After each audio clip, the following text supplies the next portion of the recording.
Wagoyo ne Nyasachwa mar nyalo mar teko erokamano kod okinyi ne johera mag Lolwe TV. Okinyi ni Nyasaye ma jateko osewalo mondo wawuo kodi kuom weche mosekete chunya. Iluonga Reverend Ayub Ouko, awuodi Nyakach, kamoro ni Kandaria. Ang'eyo ni johera te mag gweth mokinyi osebedo piny mondo winj kuom wach, endo ago erokamano ne oganda duto te ma ng'iyo chenro ni. Nyasaye mondo med ting'o malo. Okinyi abiro wuoyo kuom wach mar Nyasaye e kitabu mar Isaiah. Abiro wuoyo e kitabu mar Isaiah 9 matindo tindo 4 nyaka 7. Abiro wuoyo e kitabu mar Isaiah 9 madongo matindo tindo 4 nyaka 7. Mumb Nyasaye wacho niya: mano notimre nikech ibiro turo jok magiting'o kaachiel gi luth misandogigo, mana kaka nitimo e ndalo mane olo jo-Media. Gik moko duto ma jolweny omanorego kod lewni duto ma omienore gi remo nowang' mana ka yien michwakogo mach.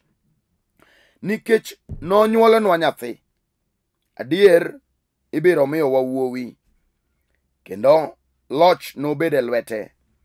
Noluong nyinge ni Jabura Mahono, Nyasaye Maratego, Wuoro Manyaka Chieng', kendo Ruodh Kwe. Loch ne nobed maduong', kendo kwe mokelo nobed maonge giko. Enobed e kom Daudi, kendo norit pinye gi adiera kod tim makare, mondo ogurre obed motegno. Chakre kawuono nyaka chieng', Ruoth Nyasaye Manyalo Gik Moko Duto oseketo chunye mondo otim gigo. Walam Nyasachwa. Wuoro Maler, Nyasaye Maduong', in kendi emiromo, iluongi Alfa in Omega. Okinyi ni isewalo jowinjo kod joneno kuom wachni misepedho piny. Nyasaye mondo giwinj kuomi. Ilos paro kod winjo kitamo chunje manyalo kedo gi winjogi. Nyasaye mak loch te mag pinyruodh mudho sani. Apuoyi kating'o nyingi malo. Okinyi Nyasaye weche misekete chunya iwe Nyasachwa mondo gibed konyruok ne oganda ni mobedo pinyni. Duong' odog ni Japaradiso kechin ja adiera pile. Erokamano nikech asepuoyi e nying loch mar Yesu Kristo. Amen. Amen. Amen. Awacho an mawuoyo kodu iluonga Reverend Ayub Ouko, awuodi Nyakach, Kandaria. An wuod Ouko John Opiyo. Mane kama ae e piny Kandaria kanyo. Nyasaye otima mondo abed misumbane. Adwa ni awuo manok ahinya kuom weche mag Nyasaye ma Ruoth oseloso sani. In mibedo piny kaw thuoloni mondo ichik iti ka Nyasaye miyi gimiluongo ni winjo. Wan gi joma bedo piny, to kata kamano winjo dhi lal negi ma ang' opo ka wach miwuoye kale. Gimomiyo wach kale en ni winjo ne olal e yo. Wanyalo chako kodi to kaka wuoth rabora, ng'ato goni simo, iwuok ichung' e kom kamibede ni, idhi mako simo, to jombe mone giwinji kali. To samoro kanyo emane Ruoth olosoni mondo iyudi kari maki mondo ang' walam kodi Ruoth. Koro bedane mos kakibet no, kata in e kom kata in e otanda, to bedane mos mondo iwinj wach ma Ruoth iko gokinyi kawuono chieng' wuok tich. Ka Yesu dwa wuoyo kodwa. Apako Nyasaye Maduong' mar nyalo mar teko.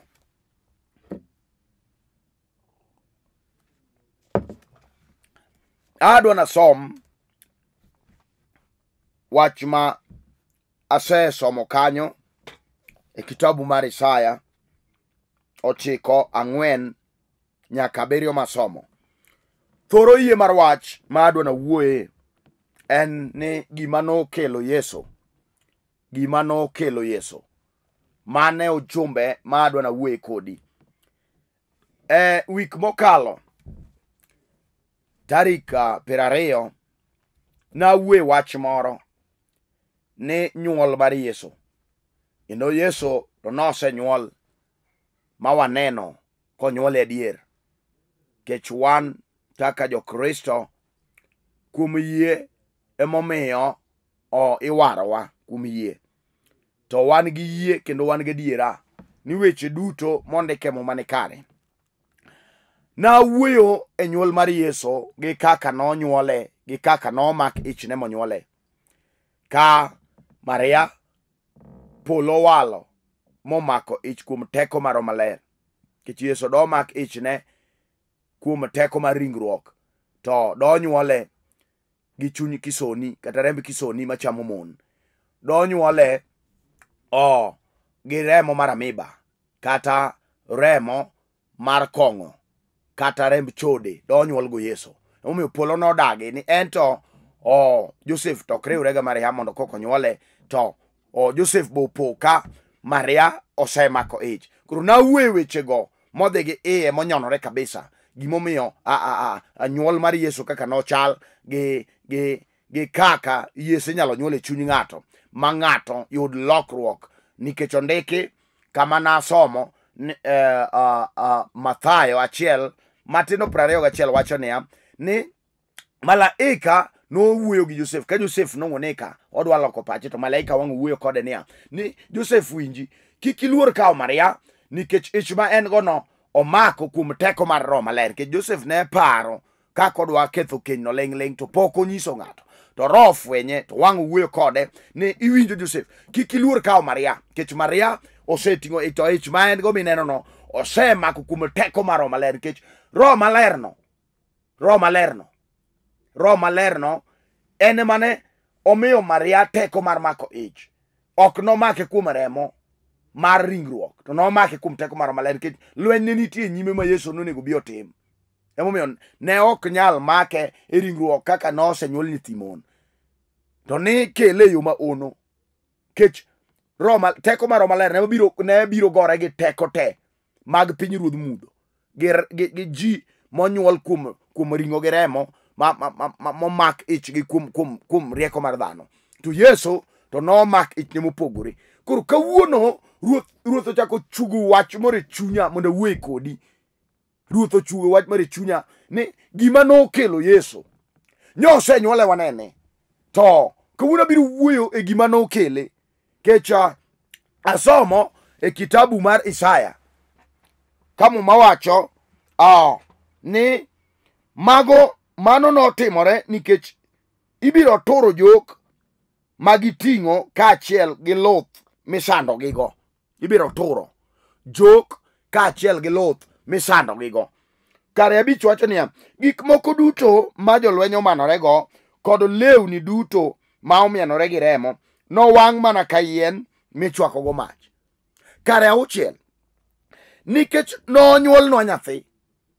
9 kare 6 wacho niya nikech nonyuolnwa nyathi ma osenyuol adier ibiro nyuolnwa wuowi. Kendo loch nobedo e lwete. Noluonge nyinge ni Jabura Mahono, Nyasaye Maratego, Wuoro Manyaka Chieng' kendo Ruodh Kwe. Loch nobedo e lwete. Loch nobedo maduong' kendo kwe mokelo nobed ma onge giko.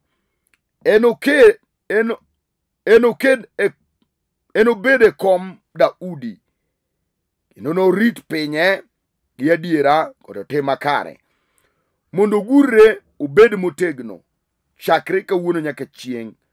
Ruoth Nyasaye manyalo gik moko duto oseketo chunye mondo otim gigo. E kinde machon wachak gi kanyo. E kinde machon piny Israel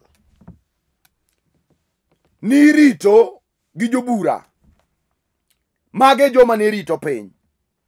kendo ne ging'ado rieko ka wach moro biro matek, to jobura go ema ne ng'ado rieko. To kata kamano nogi kinde ma jobura piny notamo rito, ket nitie gik mane logi. Jobura piny notamo rito, ket weche moko ne chalo ka gima okas matek gi nat, ma ne chalo ka gima golo failures mag jobura. Ato Nyasaye nogolo piny e lwet jobura, to keto piny e lwet jonabi.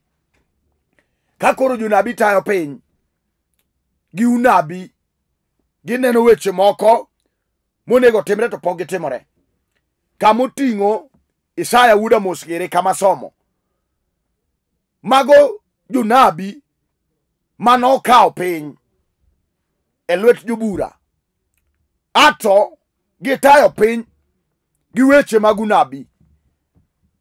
Kama somo ka Isaya wuod Amos, mano janabi, oneno weche moko, owacho niya, ni mago duto natimre nikech an notur jok kod luth magisandogo ji. Ne tur jok kod luth magisandogo ji chieng' no. Sama Isaya wuoyo no, to gigo pok otimore. Isaya to wuoyo konenogi. Mano notimore nikech ibiro turo jok magiting'o kaachiel gi luth magisandogo ji, mana kaka nitimo e ndalo mane olo jo-Midian. Nyiso ni janabi Isaya wuoyo weche monego timre, ni mago duto natimre.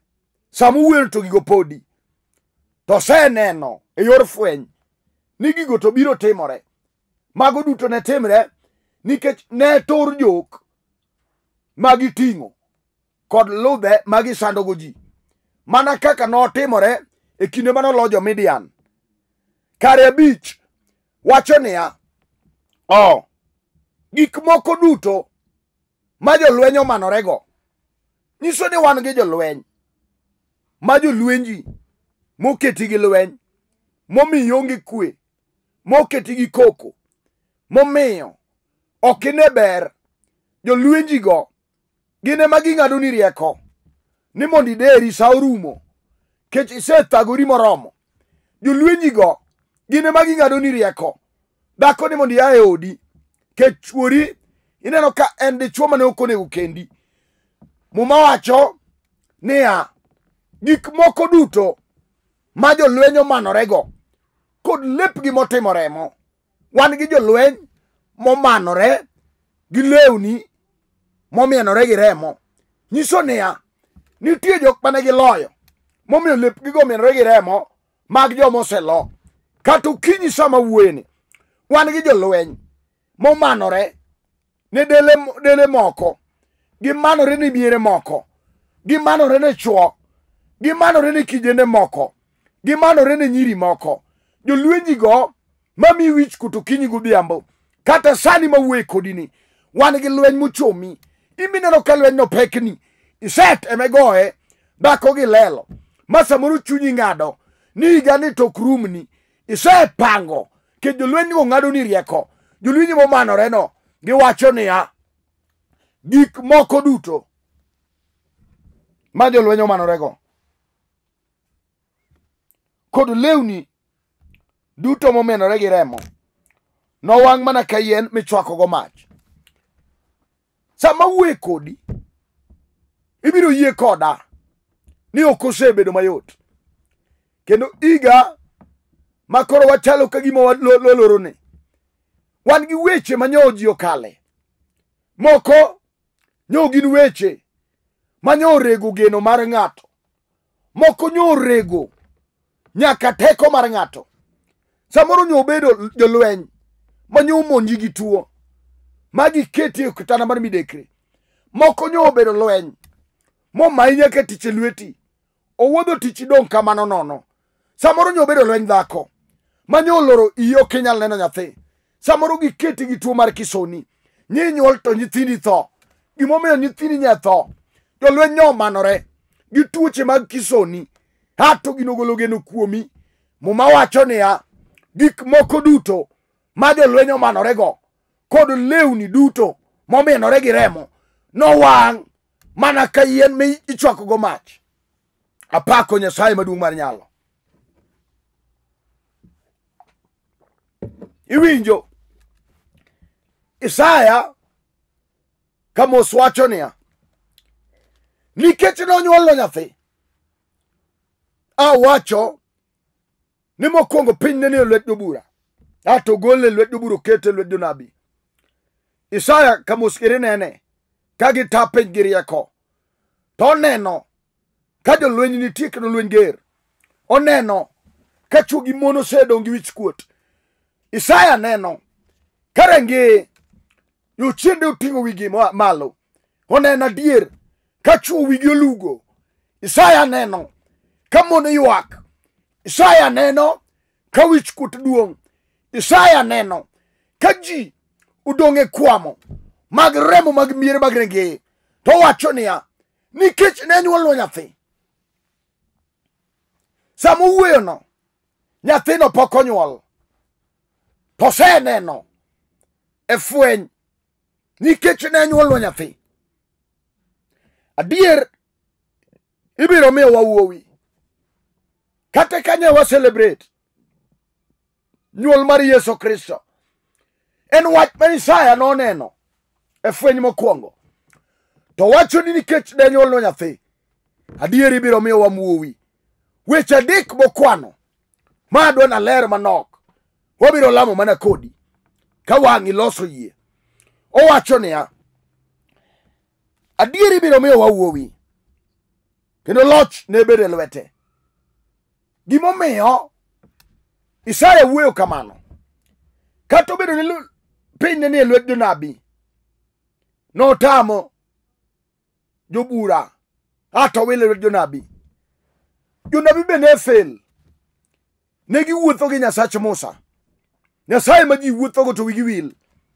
Ka oganda Israel wuotho thim, gigatwo manok wigi wil, giloko giramo nyaroya. Mano Nyasach Musa ma ji wuothogo to timo time magalagala. Nyasach Musa no en pod ng'ato dhi to ok owinj ka en gi loch. Isaya to neno wach moro. Ka Nyasaye oseneno ni piny ose jobura, piny jonabi be. Kech e kinde Musa no, oganda jo Israel gin Nyasaye mane giwuothogo. En Nyasaye miwuotho godo ji nogonika. Nyasaye miwuotho godo ji pod timo timbegi. Nyasaye miwuotho godo ji pod olo. Tuo pod oloe. Nyasaye miwuotho godo ji pod odak e luoro. Nyasaye miwuothogo to ji pod odak e twech mag kwong mag jela. Isaya neno niya, ibiro nyuolonwa nyathi.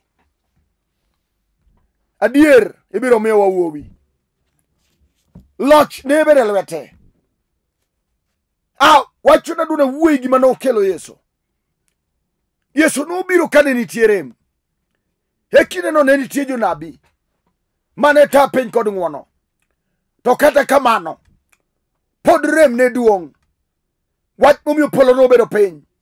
Ing'iyo ng'ama nyalo ta piny, manyalo loyo jolweny momanore gi atunge, jolweny momanore ma lepgi otimo remogo, mosemiyo mon ywak gi chwo. Isaya wacho niya, adier ibiro nyuolno nyathi, ibiro miyo wawuowi. Loch ne bedo e lwete. Mano jal man gi loch, ma kaka ne piny olo jobura, hato piny olo jonabi. Kata jonabi ne neno gigo, ne ok ginyal golo. Kwong mag range ne gineno anena, to loch to ne gionge go. Kata jonabi ne nyalo neno fweny. Loch mane golo gigo ne onge. En aena kaka ng'ato nyalo neno ni samoro idhi ka jalamo, neno ni niya, e ochiki gi polo, mak mana kaka dogol polo no mondo goyie ma onge. Niso ni loch onge. En aena kaka ng'ato nyalo koro kuomi ni inaneno kutweyi, to kaka onyalo golo twejono to onge go. Niso no onge duoko mar gima timi. Jonabi bende ni status no. Gineno adier ka piny to kwamo. Gineno adier ka jolweny omanore gi gig lweny. lepgi otimo remo, gin en adier ka jolweny omanore ga tunge magi sando go ji gi lodhe magi ndaro go wiji ma dwa tingo wigi malo, adiero neno, to kata kamano loch onge monyalo ketho go gigo, to wacho niya ibiro nyuolno nyathi, adier ibiro miyowa wuowi. Loch ne bere lwete. Sama wuoyo kinyi, awuoyo kumi kuom jal man gi loch. Sama wuoyo no Yesu pok obiro, to se nene ni biro nyuolno wuowi, jal ma loch ne bere lwete, mano wuowi mamiderma. Muma wacho niya noluong nyinge ni jabura maono. Mano wach namachiel. Wan gi weche ang'wen ma Isaya oneno. Sama oneno gi gimo pok otimore, noluong nyinge ni jabura maono. Nyiso niya e kinde no bende nitie jobura, wakili mane nyalo loko kes, kata kamano kes ne logi. Wan gi kes ma ng'ato nyalo yalo e Supreme Court kata e High Court, molo moduog no locho machule nikech olo bura kes mane nitie oloyo. To wan gi buche mitime piny ruodh mudho, mine ka dichuo manyo somo manigi digri olokore janeko, owuoyo kende e chiro, gima min nyalo time onge. Bura ilano enok de yale e Supreme Court, bura ilano enok de yale ka ng'ato somo buk. Muma wacho niya Isaya Amos ka wuoyo to wacho niya ne luonge ni jabura maono. Wan gi jal mayalo gi chunje mag kaburini, wan gi jal mayalo gi chunje mag neko, wan gi jal mayalo gi chunje mag mirima, wan gi jal mayalo gi chunje mag kemirwa, wan gi jal mayalo gi chunje nyaka mag anete, wan gi jal mayalo gi chunje mag jochiende, wan gi jal mayalo gi chunje mag alagala, mioro mag ajukini. Oluonge ni jabura maono. Ne luonge ni jabura maono. Iwinjo kata gimoro timore dalani kanyo, samoro en bura mago nyithindo piny man ndulume, iseteme gi counseling tamore. Isaya wuoyo kawacho niya ibiro nyuolnwa nyathi, adier ibiro miyowa wuowi, loch ne bede lwete. Awuoyo kuom jaloch gokinyi, ne luonge ni jabura maono. Ene moyalo buche matek, kata mar dalani no isetemo mama, iseteme gi manyasi, gino ng'iya ng'iya, kata obedo tuo moserondi, iseteme gi thieth. Ondike muma dhako moro iye nochwer higni 12, ondike niya kata obedo ni thieth mang'eny nosethiedhe kamano, pesa ema ne dhi to tuo ne medore. Wan gi jal manyalo yalo gi piny ruodh mudho gima timi no. Isaya wacho niya noluonge ni jabura maono. Wan gi Yesu jal mayalo kes matek, ma kata obed janego magore piny, gino ok nyal yalo e Supreme Court. Mane momiyo noiwalo Yesu, mane momiyo Yesu nobiro, ne wach bende notek dalani no jaduong', kata en mana mar wach mar lalo lo, kata ji osenegore te, kata ipuonjo nyithindo to pichni modong' e korot, buro oseyal kodgi mologi, modong' matin be jachien dwaro. Ondike ni ne luonge ni jabura maono. Kawuono kiyie Yesu biro yalo kes matek mosetamo buk. Yesu biro yalo kes matimore dalani no, kata nyiri motamo yud kargi. Wan gi kes ma ok nyal yal gi goch, wan gi kes miyalo ka ng'ato orwako Yesu, ibiro luonge ni jabura maono. Apako Yesu jateko. Wach namba 2, noluonge ni Nyasaye maratego. Nyasaye maratego. Wan gi nyiseche koka wan gi Nyasaye. Wan gi gik matek machuo gi mono setemo gi riekogi, to gigo pod logi. Mane chuo manyogen, ogute luare lo, klase dog piny, kech weche matek oloye. ne luonge ni Nyasaye Maratego. Wach namba adek, ibiro luonge ni Wuoro Manyaka Chieng'. Kata in nyathi ma min gi wuon notho, idong' nyathi kich, Muma wacho niya, ne luonge ni Wuoro Manyaka Chieng'. Wan gi wuoro ma ok nyaka chieng'. En wuoro matho ewo, en wuoro matuo ewo, en wuoro ma weche mateko ewo.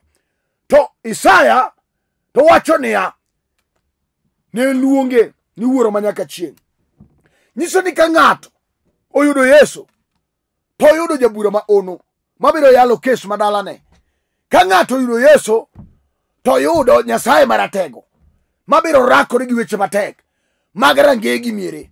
Ka ng'ato oyudo Yesu, to oyudo Wuoro Manyaka Chieng'. Kata biological father mari otho, to in gi Yesu, mano Nyasaye Manyaka Chieng', Wuoro Manyaka Chieng'. Ma ka weche tek nyalo dhi mipenje wach moro miyudo dwoko. Wach namba 4, noluonge ni Ruodh Kwe. Kata sama wuene wan gi joma onge kwe, kwe na oseringo lal. Ka iga ochomo ma wadwa loko iga manyien, weche manya otimore ne iga ni, moko osechako wuoyo e chunye, neno ko onge kwe adier, en dala ma lweny nitie, en kama koko timore, en keny ma ji gore. Kawuono gokinyne Saya wuoyo kodwa niya, wan gi gima nokelo Yesu. Yesu ne ok obiro abira, wach mineno ni pekno. Wan gi jabura maono, jal mabiro yalo kesgi. Wan gi Ruodh Kwe, kata kwe onge. Rwaka Yesu kawuono e chunyne, wach ni winjo kaka nosenyuol Rabi. Ambo nego bed jal mayalo kesna, an bonego bed na kwe, an bonego donje oda, an bonego rit dalana ka. En Yesu jateko, en kende. Chunyi wuoyo nang'o? Adwaro lam kodi Ruoth. Muma wacho niya, adier ibiro miyowa nyathi, ibiro miyowa wuowi, loch ne biro lwete. Noluonge jabura maono, Nyasaye Maratego, Ruoth Manyaka Chieng', kendo Ruodh Kwe. Loch ne nobed maduong', kendo kwe mokelo nobed maonge giko. Iwinjo, onge jal moro manyalo goli wach minene kaleno. Kata chunye lit, kiti wan gi jok mayo chigu nyodagi, ni ok lok iga machielo. Dalagi no, en rangach ma iga ka iga, nyaka ike, bandera makwar nyaka donje. Jachino sego toke, ex mar jokanjo, wacho ni wang' ni en mwalal kode. Kato bed chunywa gokni, matiyo ji, kawuono gokinyi, akelo Yesu, gi gimomiyo nobiro, gik manotimore kapok obiro, gi gik motimore kosebiro. Kama initie no, adwa ni walam kodi. Rwak yie, gimomiyo Yesu nobiro. Nobiro mondo chandruok mikaleno mondo gol oko. Nobiro mondo kelni kwe. Nobiro mondo ked lwenje matek ma ok inyal. Gaga chungi piny. Maka TV mondo walam kodi. Nyasaye maduong', iluongi Ruodh Kwe. Loch ni e lweti Yesu, Nyasaye Maratego, Wuoro Manyaka Chieng'. Iluongi Ruodh Kwe, kwe mikelo romo. Okinyne chuo gi dwari gi mon, ane gi malo jateko, lone gi gik ma ok ginyal. Tam chuny Nyasaye makedo kodgi. Kawuono Nyasachwa, kawakiyo Nyasaye mondo wakal, wadonje iga machielo. Teko duogni sani, ia malo kimako loch te, ia malo kikedo negi. Nyasaye weche manyegi kale e iga ni, kikiwe Nyasaye mondo gikalgo iga machielo. Duongo dogni moshiko manyaka chieng'. Par lo lweti Nyasaye, ting'wa malo riat, ng'ato kod ng'ato. Par samo chola, ting' ni kokelo malo. Iting'i dara ka idara, nyaka wasumbi mayalo ka. Nyasaye ting'i malo, ting' ng'ato ka ng'ato. Ipar Nyasaye bisobe te, Nyasaye par jo yalo te. Duonge pako duogni manyaka chieng', kechalamo kayie e nying loch mar Yesu Kristo. Amen. An mana wuoyo kodu, iluonga Reverend Taibo Uko. Kaka asewacho, an wuod Nyakach Kandaria, alemo kod kanisa mar St. Meshach Fellowship Church. An e piny Nairobi, kamoro ni Kibra. Kidwa biro kama wantie, an gi nembni ariyo ne piny kanyo king'iyo badi kod acham ka nitie nembni ariyo mar Safaricom kod Airtel. wecheni